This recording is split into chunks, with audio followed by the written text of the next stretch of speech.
Hi everyone, welcome back to my YouTube channel. My name is Alyssa, and on this channel I create budgeting content, planning content, and side hustle content.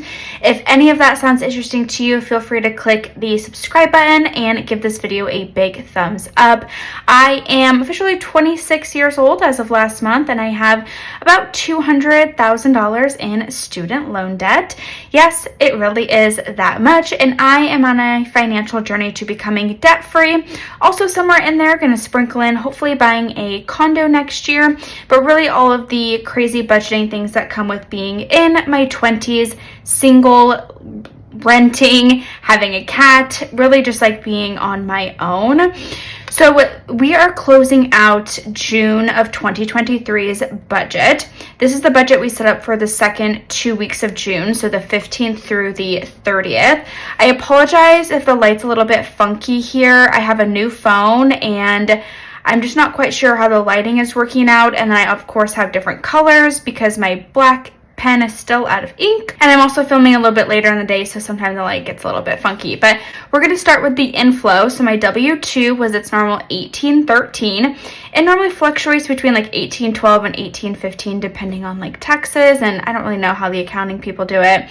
Side hustles was $120. Payback ended up being $594, and savings used was way more than I had anticipated. It was at $2,556 because I did pull a lot from savings to pay off some like vacation stuff. I think I was gonna wait until the July budget, but I was like, you know what, I just want to pay off this debt. It's really like I put everything from travel and stuff on my credit card, so I get the miles, and then I can calculate everything a little bit easier, and then I just transfer it from my savings, from my Ally high yield savings account, and then pay it off that way. So total inflow was $5,083 for these 2 weeks. Remember, literally a majority of that is coming from savings. So the fixed expenses here, we had rent at $400, which we had predicted. Utilities was a little bit higher, it was at $76. Spotify and Peacock were exact at 10 and 5. LA Fitness and student loan, 50, 125, and the boxing gym was $186. And then Acorns was actually ended up being $60. Merrill was $80. Therapy was $50 because I had 2 sessions in these 2 weeks. That's just how it worked out. And then State Farm, I had an unexpected bill for $57. So the total fixed expenses for these 2 weeks were $1,099. So if we subtract that by the inflow, it gave us $3,984. Moving down to grocery here. So we were well under budget with both grocery and eating out, which is like shocking to me. So grocery only ended up being $60. Eating out was only $20, which I'm like amazed by. I think I might have done something wrong. Gas and car, because I was gone so much of this month or these 2 weeks, I didn't fill up my tank once, so it was $0. Investments ended up being only $16, even though we had budgeted $30. Fun and entertainment ended up being $901. That's where some of the savings came from, but we had only budgeted $250. Holiday was $0. Self-care was $0. Miscellaneous ended up being $130. Travel and vacay was obviously way higher than we had anticipated. Basically, where the extra savings I pulled from was to pay off travel and vacay, so that was $1671. Pets was only $29. So if we add that all up, it does give us $2,827. Subtracting the leftover from the fixed expenses gave us $1,157. Because the rule for this year, and if you know it, you know it, side hustle income goes towards sinking funds. I didn't have that much side hustle income. I only had $120. So I ended up putting a little bit more than that towards sinking funds, but I do have car maintenance and insurance. I put $50 towards. I have my car insurance and my registration due in July, so I really need to contribute a little bit more to that. Future fun, I put $65 towards, and 2024 vacation, I put $35. So that did equal $150, leaving us with $1,007 left over. So for extra debt, I ended up pulling some extra money from savings, some different accounts with different buckets, I should say, within Ally, and I did pull some from my cushion actually. So I did pull some to pay off my Alaska credit card debt, which was $695. That's how much I put towards a credit card, and Discover was $256. So total towards debt was $951, meaning we had $56 left over.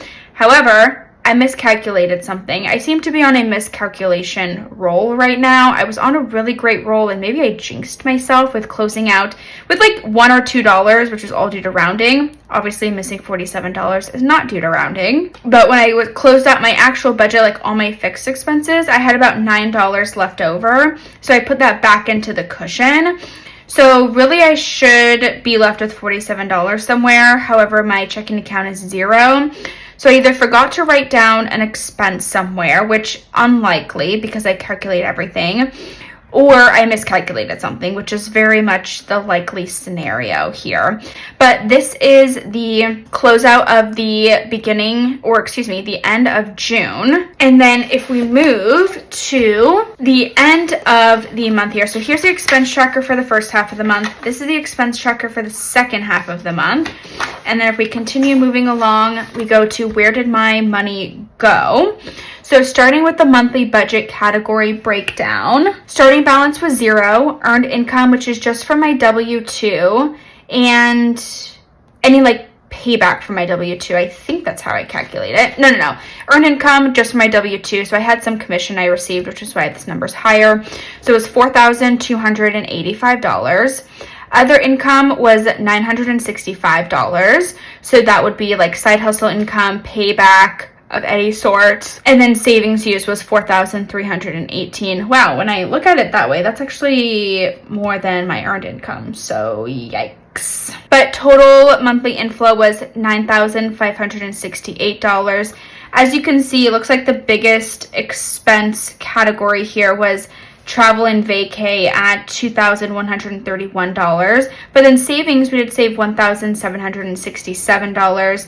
Fun entertainment was really high at $1,400, a little over $1,400. Debt, we did put almost $1,200 towards debt, which is great. Love that. And I think that's really everything notable here. Everything in green is where I was under budget. Everything in this pink, which is like red, I was over budget. So you can see there's a lot of categories that I was over. If you compare it to May, if we flip back to May, because I feel like I was really proud of my May closeout. Yeah, we only had about 6 where we were over budget. A lot of green. But here we have a lot more red, almost like flip-flopped actually, because I've got 6 green and the rest are red. And then going over to where did my money go for the monthly debt and savings breakdown. So of my total monthly inflow of that $9,568, 18% of it went towards debt. Of this $1,181, 78% of it went towards the Alaska Airlines card and 22% of it went towards the Discover credit card. Flipping over to the savings piece, so the monthly income is basically your monthly inflow minus your savings used. So monthly inflow was $5,250. Of this number, I put $1,767 towards savings, which was 34% of the total monthly income. And then of that $1,767, 38% of it went towards student loan, 13% of it went towards a future house or condo, 6% went towards cushion, which was $106, and then sinking funds was 43%. So really not too bad of a month considering everything. I'm hoping to kind of make up for the insanely over craziness amount of spending I had in June and July, because I did have I think I was gone for a total of maybe a week and a half of June if you calculate everything. So I was gone for over a fourth of the month, which is crazy. But because I was gone, I had spent a lot of money. I was on vacation. Things just add up so fast. And then I spent money on other things. I'm spending money on things like concert tickets that are in the future. So it's just a very, very expensive month. And now I need to really cool my jets on my swiping and putting my card in on the internet. So I'm hoping to make up some progress in July. But considering all the factors, I'm so thankful that I've set up the systems for myself to not feel overly stressed about spending money, on vacations. So again, thank you all so much for watching this video. I hope you had a better June than I did with your spending.